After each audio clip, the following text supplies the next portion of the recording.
Theirs is a simple motto, more than a club. And since 2005, Barcelona have indeed proved to be the incarnation of a philosophy. A world-class academy produced world-class players and a world-beating team. Consistent application of cherished principles captured a dazzling array of trophies, culminating in 3 Champions League titles in 5 years.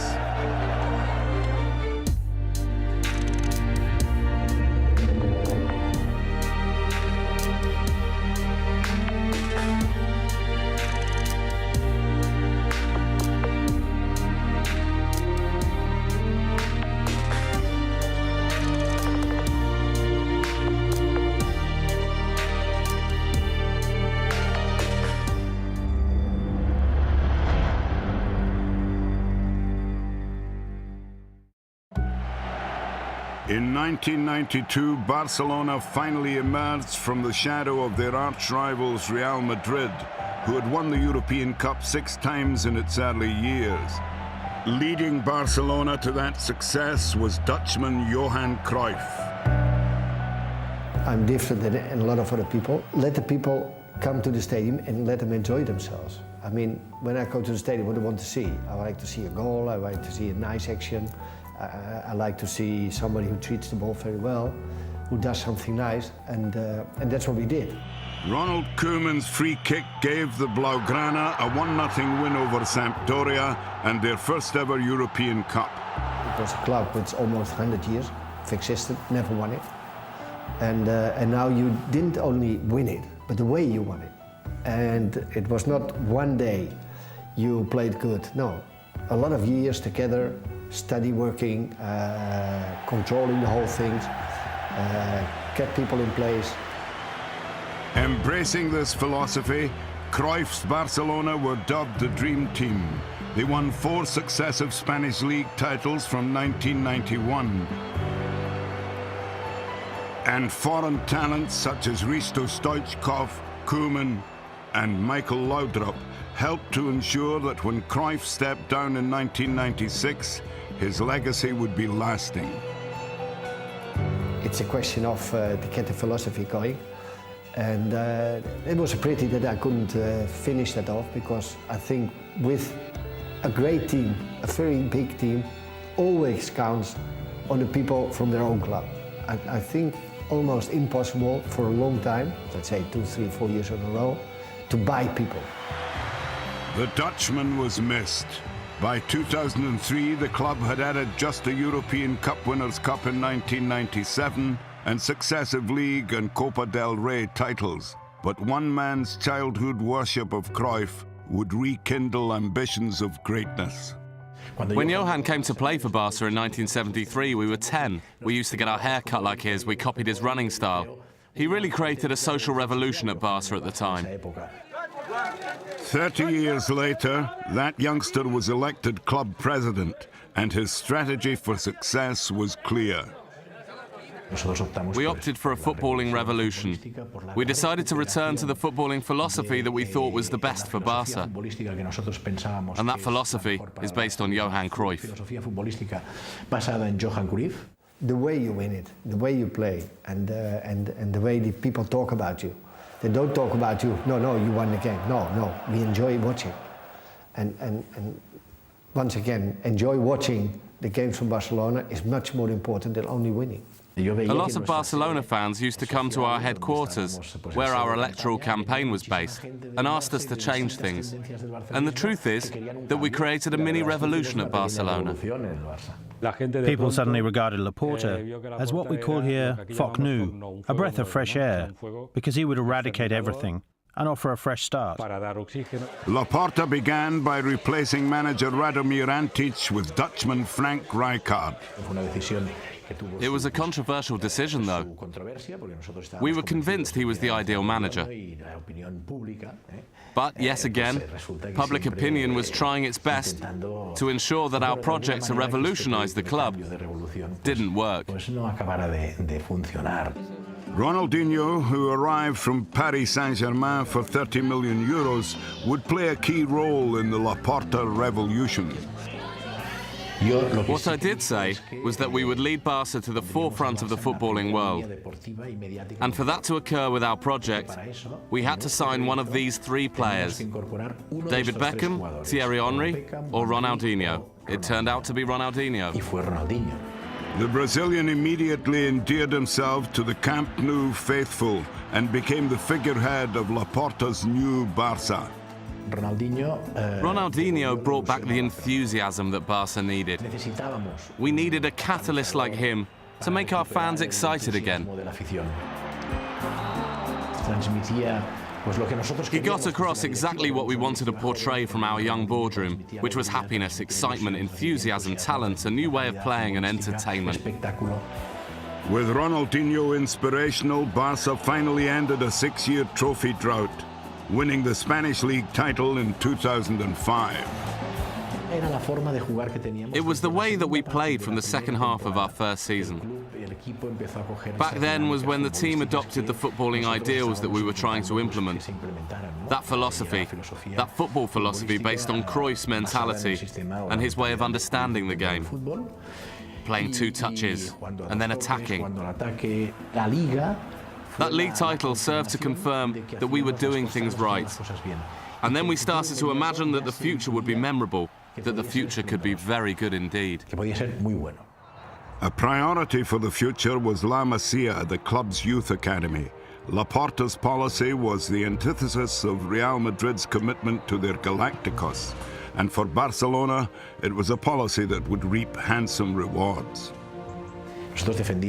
We build La Masia as the factory of dreams for those kids who fantasize about playing for the first team. Investing in the academy creates a footballing identity, and you therefore create a special attachment and commitment from the players to the club.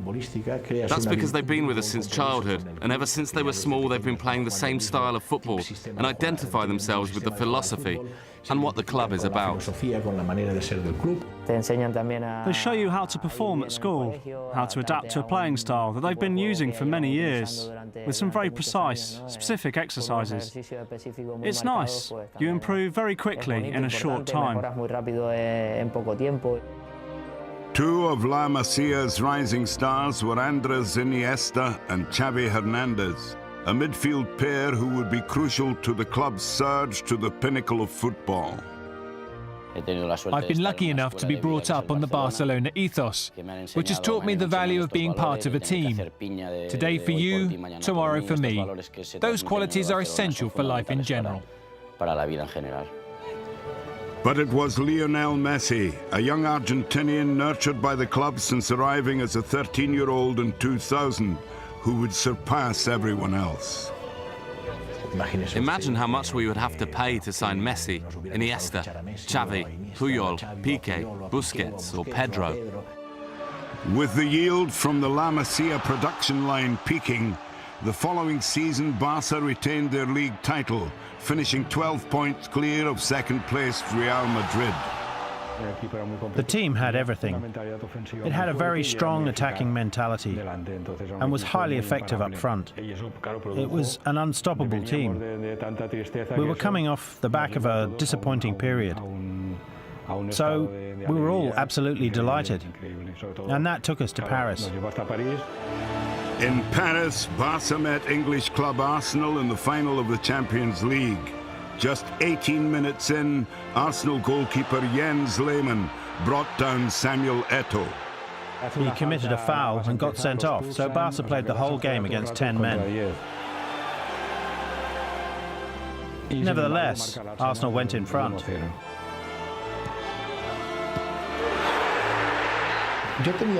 I had the feeling we would win, even when Arsenal was still 1-up with a quarter of an hour left. Eto'o took the ball on and hit a toe poke, which he got past the goalkeeper.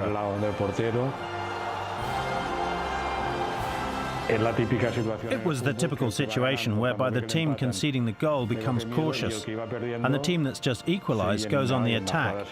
So in the next attack, Belletti got lucky. It deflected off Almunia and went in.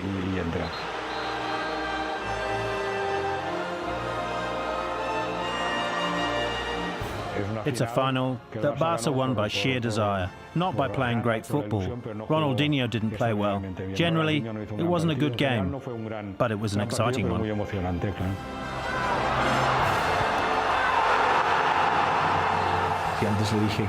If I told you before that the first league title told us how well things were going, then I think the Champions League trophy was confirmation of the whole project. We went from winning nothing to winning that, after having made some difficult decisions, all in just 3 years. Winning the Champions League in our third season was very important. But the following 2 seasons saw Real Madrid win consecutive league titles as Barcelona failed to lift a trophy. The pressure began to mount on manager Frank Rijkaard. Frank Rijkaard was very relaxed. The only criticism I would have probably that he was a little bit too relaxed. Rijkaard said, the only one left with any desire is Puyol, the captain. Puyol tried everything to keep the dressing room in order. It was a shambles, a disaster. Ronaldinho went crazy, going out partying, dancing. Well, it all ended up with him not even bothering to train. They would say he's in the gym, when he was actually sleeping in the gym. I had to tell Ronnie, because he deserved to be told by the president of the club, and that was me, that his time at Barca was up. I went to Ronaldinho's house and told him. I then went straight to Messi's house, because they were neighbours, and I asked him to take on the role of the team's talisman. I told him we all trusted him. And Laporta made one more big decision. He sacked Frank Rijkaard. I had to tell him that if we didn't win anything that season, I would have to sack him and replace him with Pep Guardiola. That was a decision I made knowing all the risks involved. Josep Guardiola was a midfielder in the Barcelona team that won the European Cup in 1992 under Cruyff, and he spent 11 seasons in the first team. Pep Guardiola has been part of Barca since he was very small. The decision was based on the fact that Pep loves Barca. He was familiar with the club's football philosophy based on Cruyff's formula. And then also the fact that he is someone who had progressed through every single age group at La Masia. He had already been in charge of the B team, guiding them to promotion to the third division. Guardiola is a perfectionist and demanding. His demands were met in style. Guardiola developed a passing game, beautifully exemplified in this historic 6-2 victory away to Real Madrid. It helped Barca regain the league title from their main rivals, scoring 105 goals in the process. The squad didn't change that much when Guardiola arrived. It was more he brought a few players through from the B team who sort of knew his philosophy and style. He got the players that were in the squad to believe that his way was the way to play, to be successful, to win things. And a recent arrival was extremely impressed. I think from the moment I first began working with Guardiola, I saw that the team had adopted a Brazilian philosophy already in the way that we trained, and that Barcelona were to be admired throughout the world. So I think many things, many objectives, all came together so that everyone now admires Barca.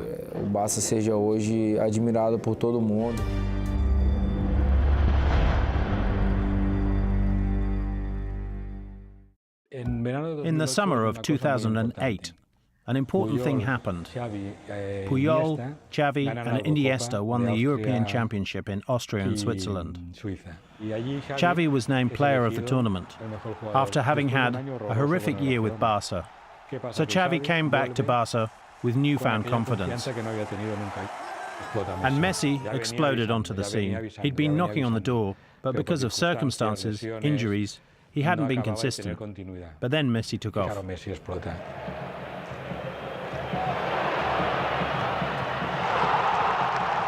We all knew that he was an amazing talent, but then you also need to work. He made his first team debut when he was only 16 years old, and I remember that when he was an under-14, I went to see him in a game in which he scored 4 goals in just 14 minutes. He played exactly how he does today.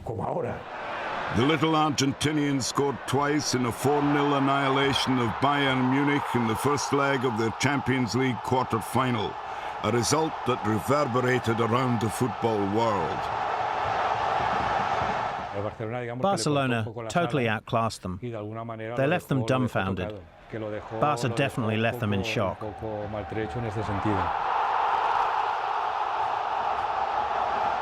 The first leg of the semi-final against English club Chelsea ended goalless, and Barcelona fell behind early in the return.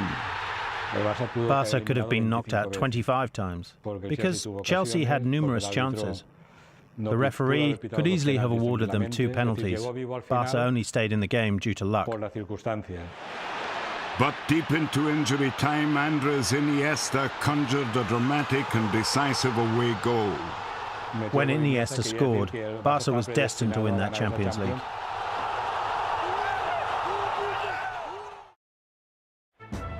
In Rome, Barca met the holders, Manchester United.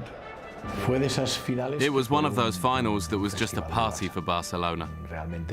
And I think that was acknowledged by the British press and by Manchester United too. We played wonderfully well. As soon as we got into our passing game and into our groove, so to speak, we outplayed them, and we went 1-0 up from a Samuel Eto'o goal, and ever since that moment the feeling was, okay, we won't give this away now. And then Messi scored an extraordinary goal with a header. It's incredible.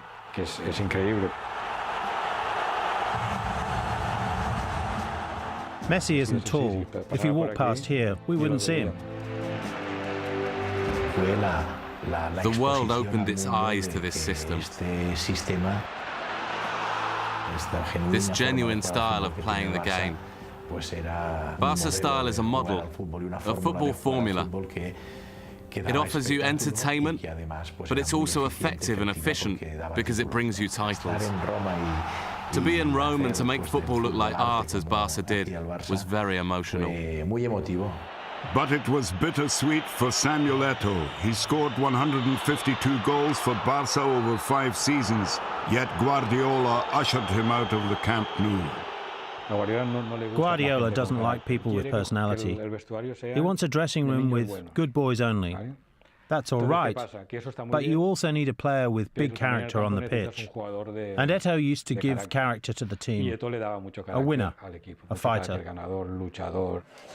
His replacement was another controversial character, Swedish striker Zlatan Ibrahimovic, who nevertheless helped Barca create history in 2009 by winning all 6 available trophies, including the UEFA Super Cup and the FIFA Club World Cup. We had a unique season, one for the football record books. It was a team that won everything that was possible to be won in just 1 year. And it's not just about everything we won, but it's how we did it, how the team played. That was the perfect season. A season that can be equalled, but never bettered. 2010 was comparatively barren. The Blaugrana celebrated only the league title and the Spanish Super Cup.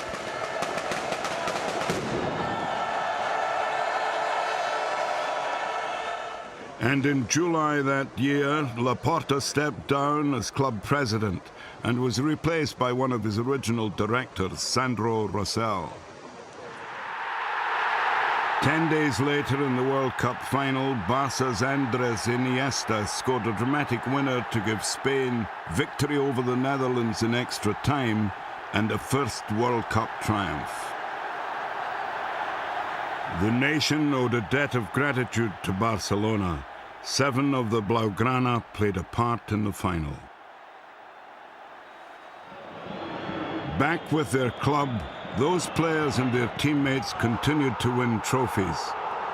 Barcelona retained the league title in 2011, and a 3-1 aggregate defeat of Real Madrid took them to the final of the Champions League for the 3rd time in 5 years. You have to win, because if not, people is angry because we don't win. Basically, I think that we are living a dream, all the players, because we are doing a great job, and we have to keep continuing playing like this. Wembley Stadium hosted a repeat of the 2009 final. Once again, the opponents were Manchester United. Barca played a 4-3-3 system with two attacking fullbacks in Dani Alves and Eric Abidal. Captain Carlos Puyol was on the bench due to injury, and his place was filled by Javier Mascherano alongside Gerard Piqué at centre-back. I'm so lucky to be here, and it's unbelievable to play with Messi, with Andrés Iniesta, with Xavi. You arrive to the pitch, you arrive to the stadium, and you know that you are the favorite. Sergio Busquets was the foundation for the creative and technical skills of Xavi and Iniesta, allowing Pedro, Villa and Messi to provide the firepower. Andrés is incredible. I'm a passer, and if I have teammates around me who make my job easier, all the better. Andrés is one of them. Such players were schooled in the methods of La Masia. Barca's passing game, known as tiki-taka, is centered on ball retention, wearing down the opposition with short passes and quick movement. Playing two-touch football, playing with an attacking mentality, pressing high up the pitch to regain possession as quickly as possible when our opponents have the ball, and keeping hold of the ball as long as we possibly can. It was a style much in evidence at Wembley. Pedro gave Barcelona a deserved lead. It's great for any sportsman to achieve new goals. They are things you feel proud and happy about, because they are things you'll never forget, and they remain with you when you retire, and you can tell people about them. Wayne Rooney equalised before half-time, but Barcelona remained in the ascendancy.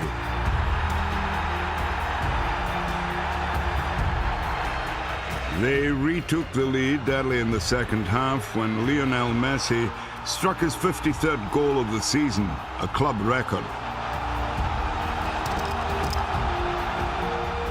You don't hear wow at a football match. You shout, whistle, scream, but you don't tend to say wow in admiration at a football stadium. Well, I heard wow a few times that night at Wembley. 15 minutes later came another of those moments.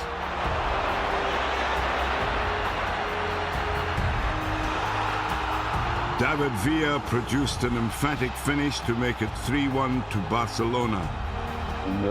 I think it's a game to be recorded and shown to everyone that wants to learn how to play football against a great team. Because Manchester United is a great team, and they gave it all, but they just weren't able to get the ball off Barcelona.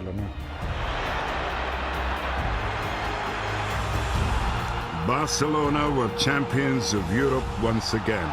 Barcelona now is one of the main teams in the world. And I think that we are an example on how we play, or on how we win and on how we lose.